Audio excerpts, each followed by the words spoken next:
Hi friends, let me introduce myself, Advocate Shahid Ali Ansari, a practicing lawyer at High Court Bombay. Today I would like to discuss with you one of the important subjects of law, pendency litigation, and the reasons for pendency of such a cases across the India and solution over this problem. We know a best quotation being used by the lawyers and litigants in India: delay in justice is equal to injustice. In civil cases, if the civil suit is filed by grandappa, then the decree will be in favor of the son and the grandson will execute the decree. This is the position in India. Therefore, it is also called that the age of litigation is more than the age of the judges. Age of the litigation is more than the age of the judges and age of the court. Therefore, litigation never ends. So, if justice is not done in quick time or required time or reasonable time, then such a justice has no value. For example, if justice is given by the court after 10 years, such a justice is as good as injustice upon the litigants or the parties. So this is the biggest problem. Whenever any client comes to us, litigant asks how many years it will take to conclude this case. Even the lawyers don't know the answer of this questions. Even the judges also don't know these questions. Sometimes some cases are being tried fast. Sometimes some cases are being tried very slowly, like civil suit, etc., or criminal trials, etc. So, what are the reasons for pendency of such a litigation? I would like to explain one by one. The first biggest reasons of pendency litigation is inadequate judges in India. We know that judges according to the population of India are very less. As on today, we have only 10 judges for 1 million population.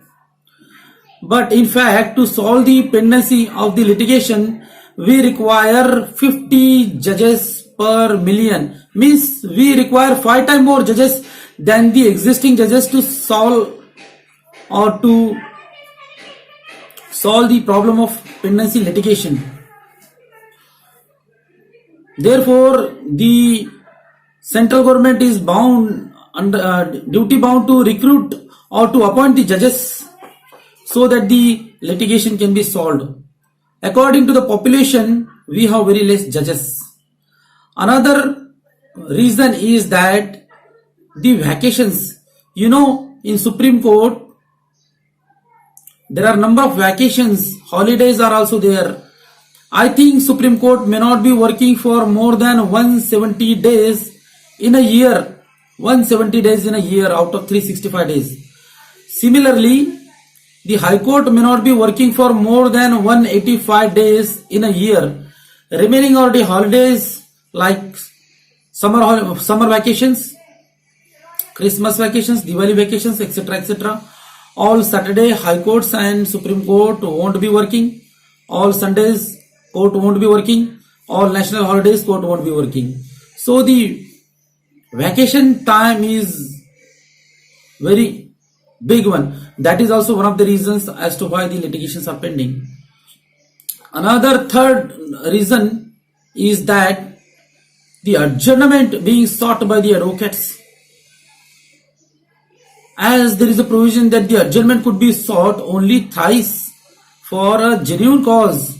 But sometimes, most of the time in trial courts, we find that the adjournment applications are being tendered before the court. So adjournment for reasons which are not genuine, that leads to pendency of the litigations. Therefore, adjournment for more than 3 times should not be granted. If granted, heavy cost may be levied upon. Sometimes it happens that the judges are going to be retired, or judges, they know that they are likely to be transferred from one place to another place, one court to another court. That time they won't decide the cases. They only simply adjourn the cases, feeling that the next judge, next presiding officer will come and he will decide the case. So this kind of tendency of the judges also leads to pendency of the litigations. I would like to also add here, even lawyers are also responsible for pendency of the litigation. For example, if one case is required to be filed, that time lawyer filed 3 cases. For example, in DV cases, Domestic Violence Act, Protection of Women from Domestic Violence Act, lawyer filed DV case under section 125 of the CRPC, and family matters like to the family court, dispute or whatever, divorce petition, etc. So number of cases are being filed. For one reason, 3 to 4 cases are filed. This is also one of the reasons as to why the pendency is increasing day by day. Another, that we know that there is a principle in evidence law that the pleading should state only facts and facts should be in a brief. However, if you go through the metros, go to the metro cities, you will find that the pleadings of the lawyers runs into 300 pages, 200 pages, because of the fact that they are charging high fees. So court even don't have time to read this 300 pages drafting. So drafting should be precise only, because court can't afford time to read 300 pages or 200 pages. Therefore, the principle is not being followed by the advocate, that the pleading should state fact and fact should be in a brief, especially in the trial courts, in the civil suits. This should be kept in mind, that the pleading should be up to 10 to maximum 25 pages, not 300 or 200 pages, etc. This is also one of the reasons. And sometime during the trial or during the cases, litigants do not appear in the court. That time they file exemption applications, they seek adjournment, etc. This is also one of the reasons. So the adjournment could be sought by advocate as well as by the parties. So this is also one of the reasons why the cases are pending in India.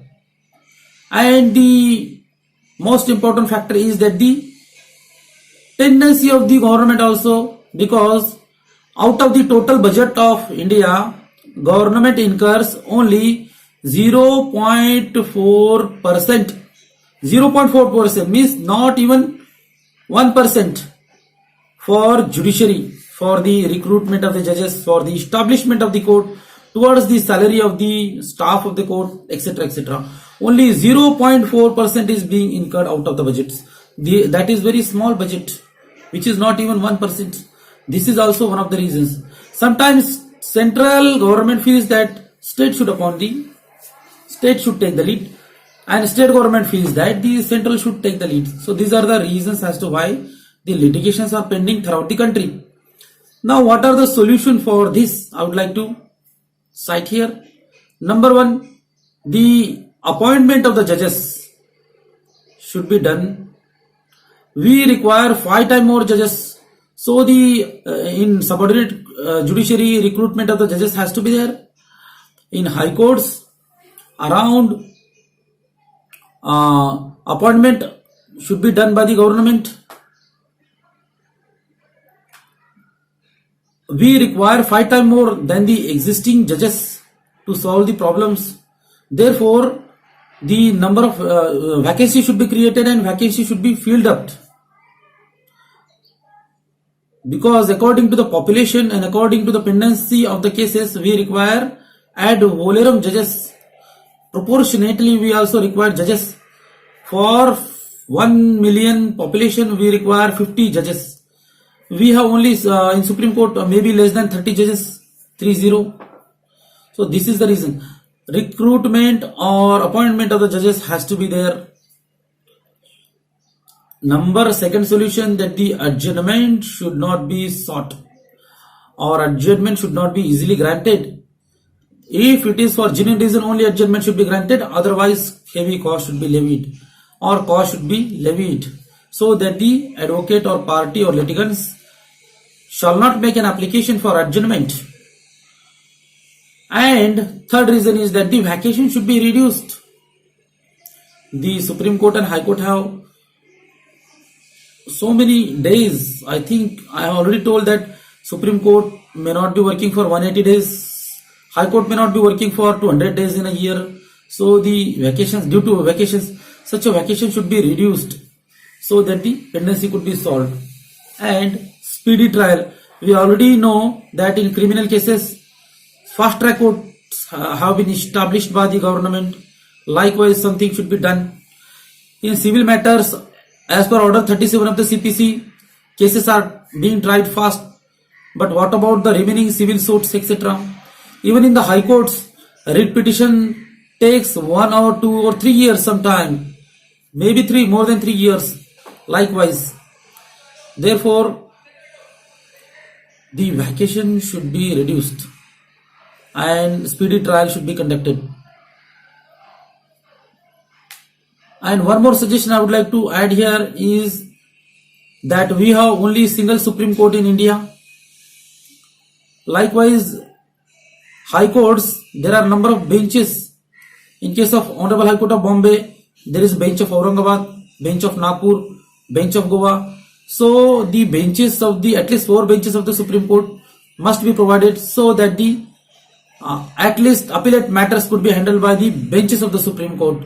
But for this, according to Article 368 of the Constitution of India, amendment need to be done to the Constitution of India. Otherwise, without doing amendment, this is not possible. Because benches of the Supreme Court cannot be provided without doing amendment to the Constitution of India. This is also a biggest solution over this. If appellate matters are being tried by the benches of the Supreme Court in future, then only one Supreme Court can handle the constitutional matters. So this is also one of the solution. I would like to add another point, last but not least. The sometime we have saw that division bench seats. Instead of division bench, why can't a single judge decides the matters? For example, in quashing matters, if we file criminal miscellaneous application, then only single judge of the High Court decides the matter. Whereas if the matter goes to division bench, then both judges will decide the same. One judges will be only listening to him only. So therefore, it is my humble suggestion that instead of division bench, for those matters which are not constitutional, only single judge may decide the case. So that the single judge can also work out for the other cases. Hence, today I have discussed with you the burning topic, litigation pending, and the reasons why the cases are pending and increasing, and solution over this. Thanks for hearing to me.